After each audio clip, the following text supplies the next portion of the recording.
Le bout de papier tremble dans les mains du caissier comme de la dynamite enflammée. Son regard, auparavant distrait par la routine, brûle maintenant d'une lueur que je ne parviens pas à déchiffrer immédiatement.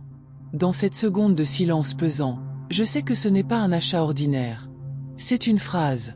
Le bout de papier, qui aurait dû être un simple reçu, porte 5 symboles.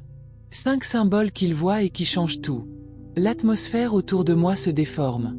Le bruit des chariots devient un bourdonnement lointain, comme si le monde s'éloignait délibérément pour ne garder que cette scène à l'esprit. Les gens parlent encore, mais leurs voix sonnent comme des échos étouffés. L'attention se porte sur un seul objet, le morceau de papier, qui semble maintenant plus lourd qu'une pierre. Ma fille à côté de moi tente de dissimuler son malaise. Elle détourne le regard, force un sourire, mais la sueur coule sur son front comme un aveu que son corps ne peut garder pour lui. Le caissier prend une grande inspiration. Il tient l'addition comme si quelqu'un ne voulait pas être là, ne voulait pas le voir. C'est comme si quelqu'un avait ouvert une boîte interdite et ne pouvait plus la refermer.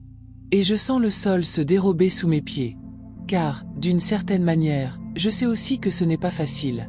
Cela va tous nous engloutir. N'est-il pas étrange de voir comme la vie cache ses plus grandes révélations dans les choses les plus banales? Une phrase perdue, une photo oubliée, un reçu. De si petites choses, pourtant capables de briser des murs entiers de certitude. Et là, devant ce reçu, je comprends que nous sommes au bord d'un abîme.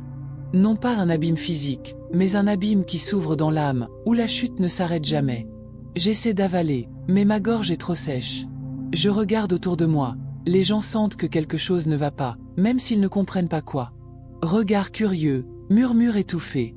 La file d'attente est immobile. Le monde semble attendre. Et il ne s'agit pas seulement d'acheter quelques articles. Il s'agit de réputation. Il s'agit de confiance. Il s'agit de l'image de ma fille, et donc de la mienne aussi. Son silence est plus éloquent que n'importe quelle accusation. Chaque seconde est une phrase non prononcée, déjà gravée dans l'air. Et puis surgit une question qui me tourmente. Comment quelque chose d'aussi simple peut-il contenir un si grand secret? Le caissier prend une inspiration, hésite, et je sens qu'il est sur le point de dire quelque chose. C'est comme regarder un barrage céder et savoir que l'inondation emportera tout. Le billet n'est qu'un morceau de papier, mais maintenant, on dirait une lame froide qui transperce nos masques en public. Je pense à un arbre foudroyé. Il reste debout un instant, mais il est déjà condamné. Mes doigts se crispent, ma poitrine se serre, et je réalise que je n'ai aucun contrôle sur la suite des événements. La vérité est là, devant nous, gravée dans 5 symboles indéniables. Le narrateur l'a vu. Je l'ai vu. Et une fois révélé, il n'y a plus de retour en arrière. C'est le genre de révélation qu'on ne peut cacher, qu'on ne peut effacer, qui transforme un lieu banal en scène de scandale. Parce que lorsque sa voix brise le silence, le monde qui nous entoure ne sera plus jamais le même. Je sens le regard lourd posé sur moi, comme si chacun dans la file essayait de deviner ce qui se cache dans le papier froissé entre les doigts du caissier. Et à cet instant, le cœur battant, je me souviens qui je suis et comment j'en suis arrivé là. Je ne suis pas qu'une caissière. Je suis une mère, une grand-mère, une femme noire de 62 ans qui a porté le poids du silence sur ses épaules. J'ai grandi en pensant que je devais être plus discrète, plus prudente et plus forte pour ne pas être victime de commentaires malveillants. J'ai appris à sourire quand on me voulait du mal, à baisser les yeux quand on doutait de mes capacités. Le silence était si souvent mon bouclier. Mais à cet instant, devant la caisse, je réalise que le silence peut aussi devenir une prison. Car les questions non posées et les vérités non dites persistent, même en secret. Et lorsqu'elles refont surface, comme c'est le cas maintenant, elles déferlent comme une vague. Je pense à ma fille, à tout ce que j'ai investi en elle, aux fois où j'ai retenu ma langue pour qu'elle puisse ouvrir la sienne. Et pourtant, elle est là, le visage tremblant, le corps tendu, la respiration saccadée. Que dit exactement ce bout de papier qui l'a fait trembler devant tout le monde? L'air est étouffant, comme si le supermarché s'était transformé en une arène où chaque détail est mis à l'épreuve. Des pas, l'odeur forte de la boulangerie en arrière-plan, les rayons remplis de produits que personne d'autre ne voit. Tout disparaît, et il ne reste que nous trois, ma fille, moi et la caissière. Dans ce bref aperçu de la réalité, je réalise combien la vie est faite d'instants qui décident du destin. Tandis que je regarde, un souvenir me revient en mémoire. Combien de fois ai-je entendu des commentaires à voix basse, comme si c'était normal, comme « ces femmes cachent toujours quelque chose » ou « on ne peut jamais se fier à ce genre de personnes ». Ces phrases sont restées gravées dans ma peau comme des cicatrices invisibles. Aujourd'hui, sous les regards curieux des spectateurs, j'ai l'impression que ces vieux jugements sont sur le point de se réaliser, comme si le résultat confirmait un stéréotype que beaucoup voudraient confirmer. Je prends une grande inspiration. Je ne laisse pas la colère prendre le dessus, mais elle est là, palpitante sous ma peau. Ce qui me soutient, c'est de savoir qu'au fil de ma vie, j'ai appris à transformer la douleur en résilience. J'ai appris que toute humiliation peut aussi devenir une arme, si l'on attend le bon moment. C'est peut-être pour cela que tant de gens choisissent de rester ici après chaque révélation, car ils savent qu'il ne s'agit pas d'un incident isolé, mais plutôt d'échos qui peuvent résonner en chacun. Ma gorge se serre, mais je ne détourne pas le regard. Je veux voir jusqu'où ce mot peut nous mener. Je veux comprendre la frontière entre le mensonge que nous voulons perpétuer et la vérité qui cherche désespérément à éclater au grand jour. Et juste au moment où je pense que le caissier va simplement me rendre le mot et passer à autre chose, je réalise qu'il hésite encore. Il me serre plus fort et fixe ma fille du regard, comme s'il cherchait le courage de dire ce qu'il vient de lire. Et à cet instant, à cette seconde où l'air semble gelé, je comprends, le pire n'est pas encore arrivé. L'air ne circule plus. La main du caissier reste figée, comme si l'addition était un morceau de glace collé à sa peau. J'entends au loin le bruit d'un caddie qui tourne au coin d'une rue, quelqu'un qui s'excuse discrètement, et le léger cliquetis des pièces à la caisse d'Axe en grave côté. Tout continue d'exister, mais tout semble noir et blanc. Seuls nous trois sommes en couleur. Ma fille se mordit la lèvre inférieure, un geste qu'elle fait toujours, depuis toute petite, quand elle veut cacher quelque chose et ne sait pas comment. Je reconnais la peur derrière sa posture. Ce n'est pas seulement de la gêne, c'est la peur d'être exposée devant des inconnus. Et moi, qui ai tant enduré en silence, je sens une vieille lassitude monter comme une eau sombre, essayant de m'entraîner sous l'eau. La caissière cligne lentement des yeux, comme si chaque paupière était une porte qui s'ouvre. Elle cherche mon regard, fuit, revient, cherche du réconfort dans la routine, mais il n'y en a pas. La routine est interrompue par une ligne imprimée sur du papier thermique. Autour de moi, je remarque des mouvements minimes. Une femme ajuste la bandoulière de son sac pour mieux voir. Un homme joue avec son téléphone, mais son pouce ne fait pas défiler les pages, il fait juste semblant. Un adolescent mâche un chewing-gum trop lentement. Il y a une curiosité contenue, une soif silencieuse de scandale. Et au milieu de tout cela, un détail me touche, l'expression de la caissière à côté de moi, qui me toise de haut en bas comme si elle avait déjà décidé de l'histoire. Son regard dit « c'est toujours comme ça », sans qu'un son soit nécessaire. Je reconnais ce vieux jugement rebattu qui revient sans cesse. Je pense à ce qui pourrait s'y trouver. Un nom qui ne devrait pas y être, une heure qui trahit une absence, un objet coûteux payé avec une carte qui n'est pas la leur, une adresse qui nous expose. J'imagine les conséquences, comme des ombres sur le sol, des portes qui se ferment, des proches qui appellent pour demander ce qui s'est passé, des voisins qui échangent des messages avec des captures d'écran, et le sentiment que, même si tout est expliqué plus tard, la première impression a déjà percé la flèche. Ce n'est pas seulement la vérité qui détermine notre destin, c'est la vitesse à laquelle elle se propage. Et les mensonges, même lorsqu'ils meurent, laissent des traces. Je respire et regarde ma fille. Je vois deux versions d'elle dans la même peau. La fille que j'ai défendue des plaisanteries sur ses cheveux, ses uniformes et sa beauté, et la femme qui a appris à survivre dans un monde qui exige de sourire pour ne pas être une nuisance. Elle essaie de respirer par le nez, minuscule, comme si son propre corps avait honte de faire du bruit. J'ai failli lui toucher la main, mais je m'arrête. Il y a un pont suspendu entre nous, et le moindre mouvement brusque pourrait la faire trembler. C'est comme ça parfois en amour. On garde la bonne distance pour ne pas tomber ensemble. Le caissier pousse enfin un soupir de soulagement. Il approche le journal de ses yeux, vérifie un point, puis un autre, et je vois un léger tremblement aux commissures de ses lèvres.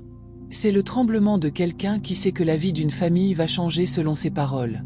Un désir impossible monte en moi, débrancher à temps, tout figer, demander un moment de silence, rassembler les pièces du puzzle avant qu'on ne les jette par terre. Mais la vie ne nous demande pas si nous sommes prêts. Elle allume la lumière et nous montre, comme si nous étions une vitrine.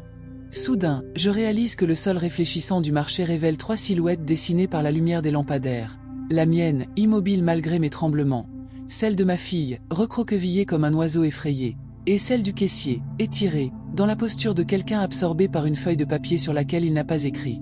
L'image me frappe d'une douloureuse clarté. Entre la lumière blanche des lampes et les ombres des étagères, il y a un espace où notre identité se décide lorsque quelqu'un doute. L'espoir n'est pas un grand mot ici, c'est un fil ténu mais résistant. La peur, en revanche, est une lourde couverture qui tente de tout recouvrir. Il s'éclaircit la gorge. L'odeur du pain chaud me pénètre profondément et me procure un étrange réconfort, comme pour me rappeler que, malgré l'effondrement du monde, il existe une chose simple qui perdure. La simplicité est une ancre. Mais l'encre ne freine pas la marée. Le caissier ouvre la bouche et, avant qu'il puisse émettre un son, un homme derrière lui lâche, inconsidérément et trop fort. Oh, voilà les ennuis. Le mot « ennui » tombe comme une pierre au milieu de l'eau. Il forme des cercles. La femme à côté de moi serre les lèvres pour ne pas sourire. Je sens mon visage s'échauffer, mais je ne baisse pas les yeux. Pas aujourd'hui. Je pense à tout ce qui n'a pas été dit. Je pense à une application ouverte au mauvais moment, à un abonnement inadapté, à une réduction qui n'apparaît que lorsque quelqu'un a accès à quelque chose qu'il ne devrait pas. Je pense que les histoires vraies sont rarement impeccables. Elles ont des taches, des rayures, des taches, mais c'est ainsi que sont nos vies. Je sens une légère fissure en moi. S'il le faut, je serai le mur contre lequel la vague s'écrase. Je serai moi. Même tremblante. Même seule. Le caissier retrouve enfin sa voix, mais il ne l'utilise pas pleinement. Il prononce mon nom avec précaution et me demande ma carte d'identité pour éviter l'abîme des formalités. Je comprends son geste. Il veut rester dans les normes pour ne pas avoir à tenir la bombe à la main. Je lui tends ma carte et regarde mon reflet dans le comptoir Stratify. Rides, lignes, yeux qui ont vu beaucoup de choses et qui pourtant persistent à chercher une solution. Le contraste me déchire.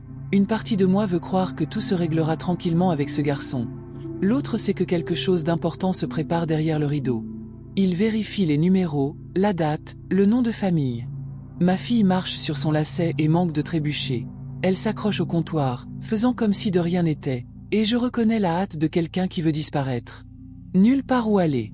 Nous sommes exposés, comme des vêtements sur un fil à linge par un jour de vent. Le document me retombe dans la main. Le caissier plie le billet en deux, puis le déplie à nouveau, comme s'il répétait un discours sur papier. Le silence n'est plus simple. Il a plusieurs couches. Une couche de honte, une autre de jugement venant des coins, et une troisième qui n'est que la peur de ce qui n'a pas encore de nom. La lumière au-dessus de nous clignote une fois, presque silencieusement. Mais c'est comme si le monde clignotait avec elle, comme un avertissement. Je sais, comme on le sait sans preuve, que ce papier contient plus que des valeurs et des objets. Il contient une trace, un temps, un lien. Et que, lorsqu'il sera prononcé, quelque chose franchira cette ligne, à travers porte et écran. Je soutiens son regard, respire à nouveau et attends le mot qu'il n'a pas encore prononcé, le mot qui, lorsqu'il viendra, tirera un fil que personne ne pourra rembobiner. Le caissier tient toujours le billet, et son hésitation se répand comme une forte odeur qui imprègne chaque recoin. Il y a un silence plus long qu'il n'aurait dû, assez longtemps pour que tous les clients réalisent que quelque chose d'inhabituel se passe. Durant ces longues secondes, je commence à remarquer des détails qui m'avaient échappé jusque-là. La respiration saccadée de ma fille, le claquement impatient des talons de la femme derrière nous, le léger grincement de la chaise où l'agent de sécurité nous observe, feignant l'indifférence. Le monde entier semble figé, et dans ce silence prolongé, mon esprit s'ouvre à des souvenirs que je ne voulais pas revivre. Je me souviens encore de la première fois où j'ai compris que de petits bouts de papier peuvent véhiculer des vérités plus grandes que des mots. C'était un matin gris où j'ai trouvé un bout de papier oublié dans la poche du pantalon de mon mari. Des mots rapides, presque déchirés, mais qui ont transformé des années de confiance en une destruction silencieuse. Depuis, j'ai froid dans le dos chaque fois que je vois des lettres imprimées ou griffonnées sur un petit objet. Car je sais que ce détail, qui échappe à beaucoup, pourrait être le début d'une avalanche. Et maintenant, face au bout de papier que la caissière tient tant à tenir dans sa main, le sentiment est le même. Quelque chose rôde là, prêt à nous tendre une embuscade. Je regarde à nouveau ma fille. Son visage semble déchiré entre deux désirs, avouer et fuir. C'est une expression plus révélatrice que n'importe quel mot. L'espace d'un instant, j'éprouve de la pitié, une tendresse cuisante, comme si je voulais la prendre dans mes bras et me protéger de tous ses regards indiscrets. Mais en même temps, une rage amère grandit en moi, une rage qui ne hurle pas, mais qui brûle intérieurement. Car il ne s'agit pas seulement de la gravité de son erreur, il s'agit aussi de mon image, de mon histoire, de mon nom. Et je sais parfaitement comment les noms peuvent être ternis en quelques secondes, surtout lorsqu'ils appartiennent à des femmes comme moi. Le caissier inspire, expire, plie et déplie le journal. Chacun de ses gestes agit comme un battement, rythmant une tension collective. Je sens la tension monter, mais je remarque aussi quelque chose d'étrange. Plus les gens regardent, plus certains semblent secrètement espérer le scandale.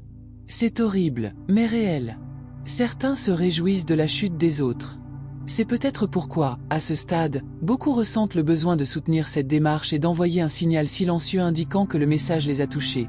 Comme pour dire « Je comprends, j'ai ressenti ça aussi ». Je ferme les yeux un instant, respire profondément et sens la chaleur des lumières du marché sur mon visage. Ce silence, cet instant de réflexion, me rappelle que tout n'est pas ombre.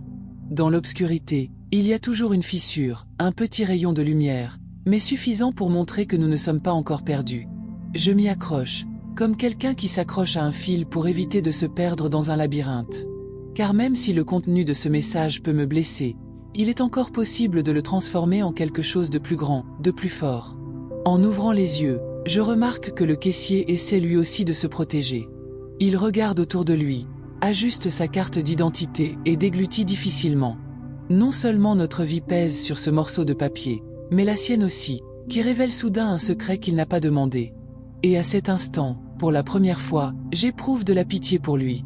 Après tout, combien de fois sommes-nous coincés dans des situations que nous n'avons pas choisies, mais qui nous obligent à prendre des décisions? Mais la scène ne s'efface pas. Le papier reste là, au centre de tout, telle une petite flamme illuminant une pièce sombre. Et plus la flamme danse, plus on réalise clairement que les ombres qui l'entourent sont plus grandes qu'on ne l'imaginait. Le sentiment est clair. Ce qui n'a pas encore été révélé n'est que le début. Le billet reste dans les mains du caissier, et le simple fait qu'il ne le lâche pas rend tout menaçant. Le silence est si pesant qu'on a l'impression qu'une quatrième personne se tient sous nous, respirant profondément, observant, attendant le moment d'intervenir. Ma fille ajuste son sac sur son épaule, mais le geste est trop rapide, trop nerveux, et trahit ce qu'elle cherche à cacher. Il y a un courant électrique dans l'air, comme si le moindre mouvement pouvait déclencher des étincelles invisibles. Je réalise que ce n'est pas seulement la note qui nous expose, mais toute la scène qui nous entoure. Les lumières blanches mettent en valeur chaque détail, la lueur désagréable de son front en sueur, les rides d'inquiétude qui me trahissent, les regards attentifs qui se multiplient à chaque seconde. C'est comme se tenir sous les projecteurs d'une scène improvisée, où chaque souffle devient spectacle. Je pense à la façon dont la vie choisit parfois des lieux banals pour ses tribunaux, marchés, files d'attente, couloirs d'hôpital. Des endroits où l'on ne s'attend qu'à la routine, mais où soudain un seul détail ouvre la porte à des jugements impitoyables. Mon esprit oscille entre peur et espoir. Une partie de moi veut croire que rien de ce qui est écrit là ne pourrait nous faire autant de mal. Peut-être s'agit-il d'une erreur stupide, d'un détail technique, quelque chose qui s'expliquera plus tard. Mais l'autre partie, qui a enduré des décennies de regards obliques et de non-dits, c'est qu'un seul détail mal interprété suffit à ériger des murs de préjugés et de méfiance. Je sais que pour beaucoup, l'explication importe peu. Ce qui compte, c'est la première impression, la rumeur, la version murmurée. Et cette prise de conscience me fait plus mal que n'importe quelle lettre imprimée. Je regarde mon reflet dans le comptoir en verre.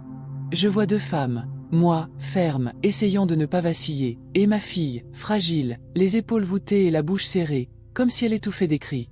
La scène est si vivante qu'elle ressemble à un tableau contrasté, ombre et lumière juxtaposées, espoir et peur se disputant l'espace dans le même cadre.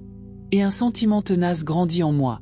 Je découvrirai bientôt non seulement ce qui est écrit sur le papier, mais aussi tous les efforts que ma fille a déployés pour maintenir une façade qui commence à se fissurer. Le caissier s'éclaircit la gorge mais ne dit rien. Le bruit résonne plus fort qu'il ne le devrait. C'est incroyable comme, dans les moments de tension, de petits gestes deviennent des marteaux invisibles qui nous énervent. Il respire, ajuste l'addition, et quand son regard croise le mien, je le sens s'excuser sans un mot. Mais pourquoi? Parce qu'il s'est trop retenu? Parce qu'il savait ce qu'il ne voulait pas? Ou parce qu'il était sur le point de prononcer des mots qui se briseraient comme des éclats de verre? Le temps s'étire, et je réalise que le marché semble se pencher vers nous. Le couloir éclairé derrière moi paraît plus étroit, les voix plus proches. Chaque détail de la scène est la preuve silencieuse que nous franchissons une porte sans retour. Et même si je désire m'échapper, je sais que fuir ne change rien. Car la note ne disparaît pas, les mots ne s'évaporent pas, et la vérité, quelle qu'elle soit, ne s'efface pas. Et juste au moment où je pense avoir enduré tout ce que je pouvais supporter, je sens mon cœur s'emballer encore plus. Le caissier prend une dernière inspiration, regarde l'addition, me regarde, et la tension atteint un point tel que j'ai l'impression que l'air va exploser. Je sais, sans que personne n'ait besoin de le dire, que ce qui nous attend est pire que tout ce que nous avons pu imaginer. Le papier plié dans les mains du caissier semble avoir une vie propre. Il le tient avec tant de soin qu'on dirait presque qu'il porte une flamme sur le point de s'éteindre.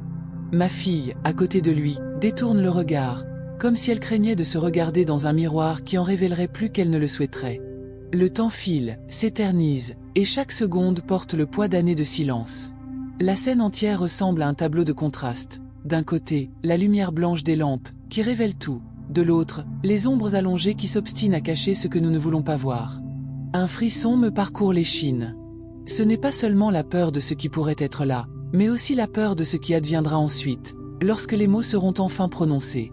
Car ce n'est pas juste un mot, une erreur imprimée sur du papier.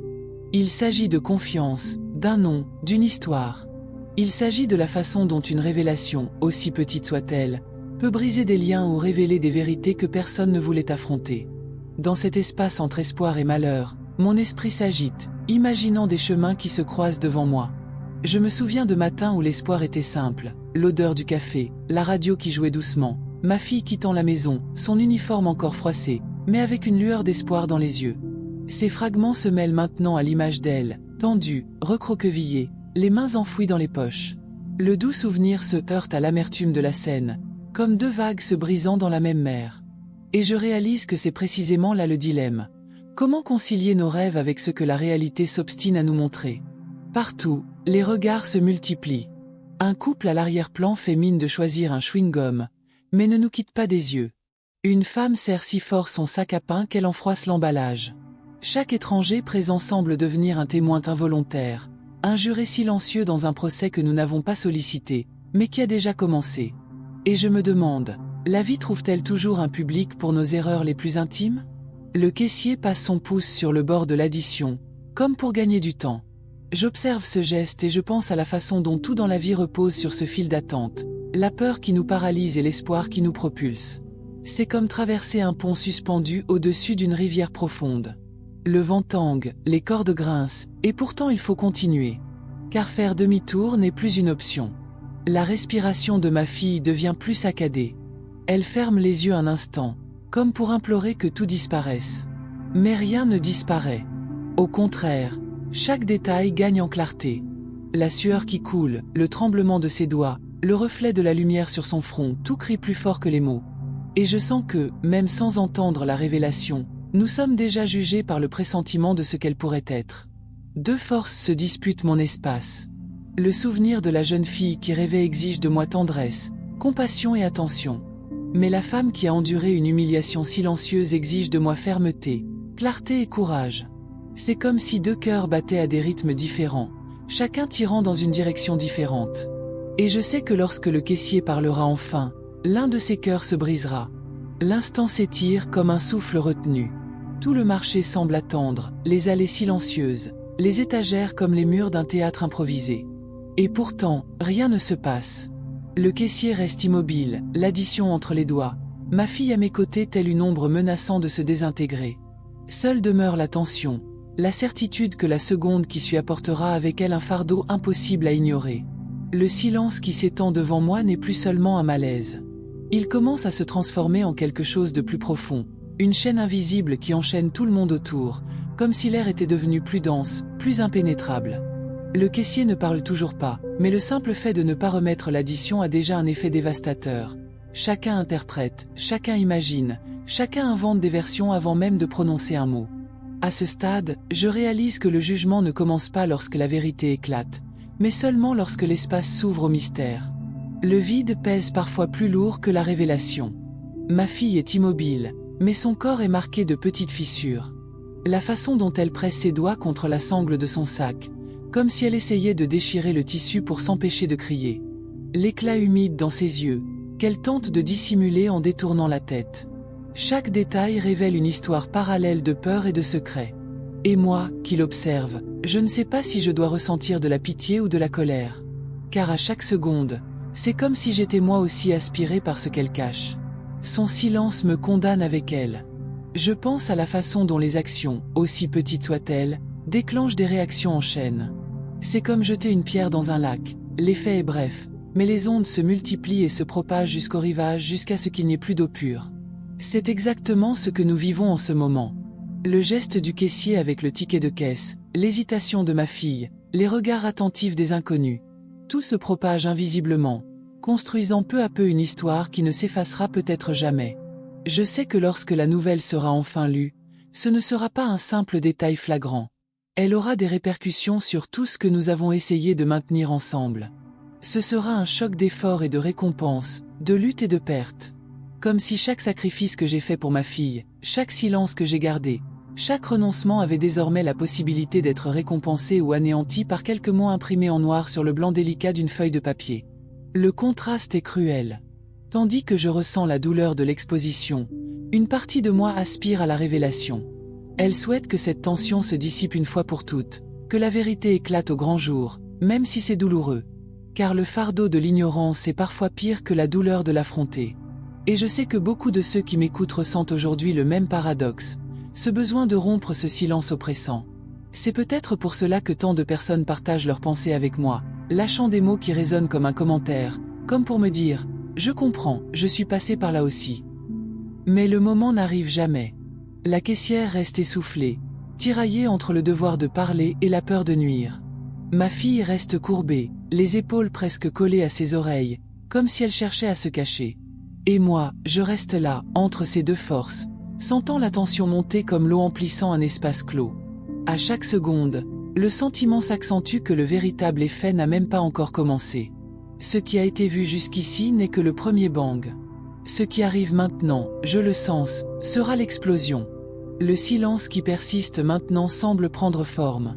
Il se dresse entre nous comme un épais rideau, empêchant la scène de se poursuivre et nous captivant simultanément.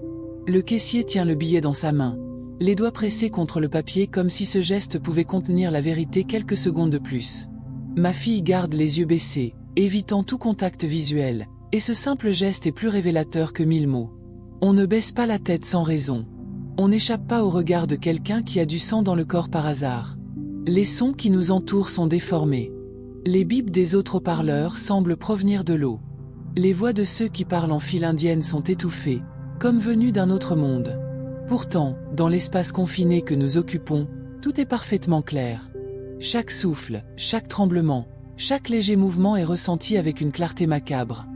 On se croirait dans une pièce éclairée par une simple bougie. La lumière est faible, mais chaque ombre prend une forme exagérée, monstrueuse. Je pense aux conséquences qui n'ont pas encore eu lieu, mais qui se profilent déjà. Je sais que lorsque la vérité éclatera, elle ne s'arrêtera pas là. Elle se propagera comme le vent par les fissures, s'infiltrera dans les foyers, atteindra les oreilles et se transformera en versions et commentaires. Ce qui n'est aujourd'hui qu'un secret consigné sur le papier peut demain appartenir à l'histoire, se répéter lors des dîners de famille, dans des quartiers inconnus, dans des murmures malveillants. Tel est le pouvoir cruel du cachet. Lorsqu'il est révélé, il n'arrive jamais seul.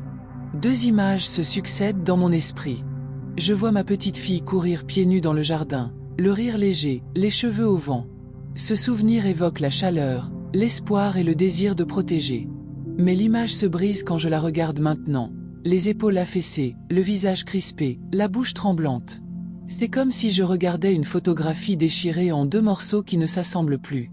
Le contraste me bouleverse intérieurement, mais il me force aussi à accepter que le contenu de ce mot ne soit peut-être pas un simple détail, mais le reflet de décisions que je n'ai pas vues ou que je ne voulais pas voir. Le caissier s'éclaircit à nouveau la gorge. Le son résonne comme une cloche dans une pièce vide. C'est presque un avertissement. Le temps presse, il n'y a aucun moyen d'endiguer la marée éternelle. J'observe sa posture, la raideur de sa nuque, la façon dont son regard oscille entre moi et le drap. Il semble déchiré, comme s'il réalisait qu'il tenait non seulement un reçu, mais une clé. Une clé qui peut ouvrir les portes de la vérité ou de la ruine. Le marché tout entier devient une scène. Les allées sont dérangées de chaises invisibles, le sol brillant une estrade, et chaque personne autour de lui est un public. Il n'y a pas d'échappatoire quand la vie décide de dévoiler ses personnages à tant de regards. Et ce qui me fait mal, ce n'est pas seulement la peur de ce qui sera révélé, mais la certitude qu'une fois révélé, plus rien ne sera discret.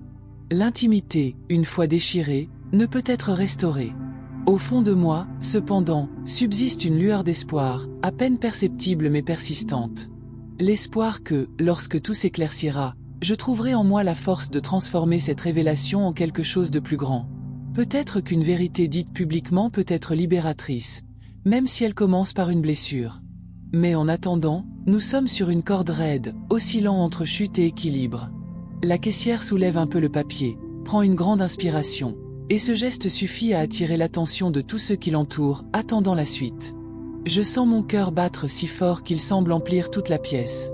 C'est comme si chaque battement était un compte à rebours. Je ne sais pas encore ce qui va être dit. Mais je sais que lorsque le mot viendra, il aura le poids d'un marteau, impossible à soulever une fois tombé. Le bout de papier dans les mains du caissier semble irradier une lumière désagréable, comme si ce ticket pouvait révéler des secrets cachés dans des recoins sombres. Ce geste simple et quotidien se transforme en scène symbolique. Ma fille détourne le regard, mais le rouge sur son visage trahit qu'il n'y a pas d'échappatoire. Et je ressens presque physiquement que nous nous trouvons devant une frontière invisible, avant et après ce ticket. Les gens autour de nous se penchent discrètement mais visiblement. Une marche de moins dans la file, un corps légèrement penché en avant, comme pour ne pas manquer l'inauguration. C'est étrange comme le silence collectif peut être assourdissant. Pas de murmures, pas de rires étouffés, seulement le souffle retenu de dizaines d'inconnus qui font soudain partie de notre histoire. Le marché, qui il y a quelques instants encore était un lieu banal et quotidien, est désormais une arène où chaque détail devient symbole de jugement. En observant cela, je perçois un contraste en moi.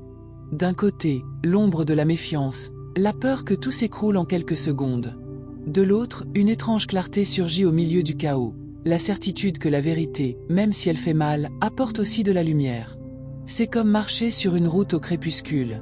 Le soleil se cache derrière les arbres, projetant de longues ombres, mais une lueur orangée persiste à peindre l'horizon. Lumière et ombre cohabitent dans le même paysage, se disputant l'espace au même instant. Mes pensées errent vers de vieux souvenirs. Je revois ma fille, petite fille, me tendant des bulletins scolaires avec des notes moyennes, et moi, souriant, lui disant que tout va bien et que les efforts valent mieux que les chiffres. Quand je regarde ce bout de papier aujourd'hui, je me demande si le silence que j'ai gardé pour la protéger n'a pas laissé place à de plus grands secrets. Passé et présent se mêlent comme deux voix parlant simultanément, créant un écho difficile à déchiffrer. Le caissier prend une grande inspiration. Sa poitrine se soulève et s'abaisse selon un rythme presque mécanique, comme s'il cherchait la force de franchir la barrière invisible qui l'empêche de parler. Son regard, auparavant fixé sur l'addition, parcourt maintenant la file d'attente, cherchant peut-être un signe de soutien, peut-être la permission de rompre le silence. Et cette hésitation ne fait qu'accroître la tension, telle une corde tendue sur le point de rompre. L'atmosphère est si chargée que même les plus simples détails prennent des proportions immenses. Le bruit d'un enfant qui claque un paquet au sol résonne comme le tonnerre. Le clic lointain d'un distributeur automatique résonne comme un avertissement. Chaque son ordinaire s'intègre à cette symphonie d'anticipation, créant une bande sonore qui accentue la tension. Je sens mon corps déchiré entre deux forces. L'une me plonge dans la peur, dans le désir d'empêcher toute révélation à tout prix. L'autre me pousse à aller de l'avant, à affronter la vérité une fois pour toutes, quelle qu'elle soit. Cette dualité me vide de mes forces, mais elle me fait aussi prendre conscience du carrefour auquel nous sommes confrontés. Il ne s'agit pas seulement de se cacher ou de se révéler. Il s'agit aussi de savoir qui nous serons ensuite, de quel côté de la ligne invisible nous choisirons de vivre. Le journal n'a pas encore été lu, mais il a déjà tout bouleversé autour de nous. Ma fille paraît plus petite, rapetissée, comme si elle essayait de rentrer dans son propre sac. Je me sens de plus en plus petite à la fois, plus grande par instinct protecteur, plus petite par mon impuissance face à l'inévitable. Le caissier, quant à lui, semble prisonnier de son propre rôle, portant un fardeau qu'il n'a pas demandé, mais qui lui incombe désormais autant qu'à nous. Et juste au moment où je crois que la révélation est enfin là, il se redresse, prend une dernière inspiration et se tait. L'impatience grandit, mon cœur s'emballe, et la scène reste suspendue comme si le temps avait atteint sa limite. Ce qui reste à dire nous touche déjà, mais je sais qu'une fois dit, il n'y a plus de retour en arrière. Le caissier expire enfin l'air coincé dans ses poumons, et à cet instant, le temps semble s'être arrêté. Ce n'est pas un cri, ni une révélation scandaleuse. C'est juste le son d'une voix ordinaire qui révèle des choses cachées. Pourtant, ce simple geste se transforme en quelque chose de bien plus grand, comme si une porte s'ouvrait et que la lumière inondait une pièce fermée à clé depuis des années. Ma fille frissonne. Moi aussi. Et je réalise qu'après cet instant, plus rien ne sera comme avant. Le billet exposé n'est pas qu'un simple papier. C'est un miroir reflétant les décisions, les échecs et les silences. Pour moi, les mots imprimés sont des signes indélébiles. Autour d'eux, l'air vibre d'une énergie différente, presque révérencieuse, comme si chacun savait avoir vécu quelque chose d'extraordinaire. Ce n'est plus un simple marché. C'est une phase de révélation, où chaque regard devient un enregistrement, chaque geste un souvenir. Un sentiment inattendu surgit en moi. Ce n'est pas seulement de la peur, ni même du soulagement. C'est quelque chose de plus profond, une clarté qui s'éclaire lentement, comme la lumière du soleil filtrant à travers les fentes d'un rideau. Je réalise que le véritable fardeau de l'attente ne réside pas seulement dans le mystère lui-même, mais dans la façon dont nous l'abordons. Il y a des défaites qui nous brisent, mais il y a aussi des vérités qui nous libèrent, même douloureuses. Et cette acceptation n'est pas seulement pour moi.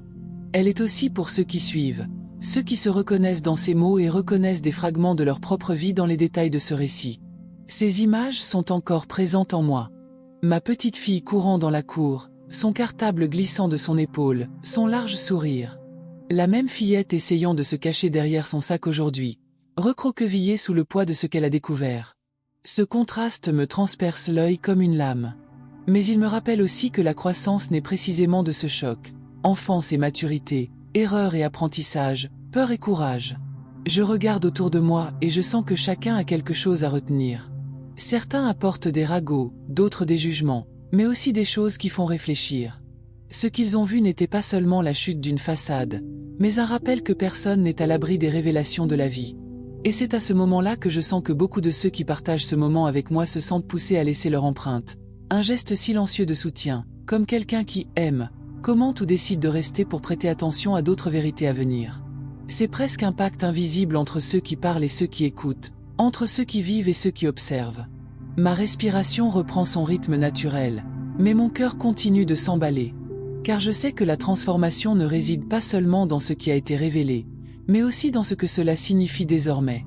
Je porte une nouvelle cicatrice, mais aussi une force nouvelle. Le privilège ne réside pas dans le fait d'échapper au poids des vérités, mais dans le fait de les traverser avec dignité, même lorsque le public s'attend à ma chute. C'est avec ce sentiment que je termine cette scène, non pas comme une défaite, mais comme une étape importante. Et si vous êtes arrivé jusqu'ici et avez vécu chaque détail, vous savez que vous faites partie de ce voyage. Car chaque histoire racontée se multiplie chez ceux qui l'écoutent, créant un écho transformateur. C'est pourquoi je vous invite à témoigner de votre présence, à commenter vos émotions, à soutenir cet espace et à vous inscrire pour ne manquer aucun voyage. Chaque geste est un maillon de cette chaîne qui nous unit. La caissière baisse les yeux, l'addition atterrit enfin sur le comptoir, et le monde autour de moi continue de tourner. Mais quelque chose reste gravé en moi, gravé dans ma mémoire. Nous ne sommes plus les mêmes. Et c'est peut-être là précisément la plus grande révélation. Découvrir que même face au poids de l'imprévu, nous pouvons émerger différents, plus forts et unis, grâce à l'expérience d'avoir été là, côte à côte, dans cet instant unique.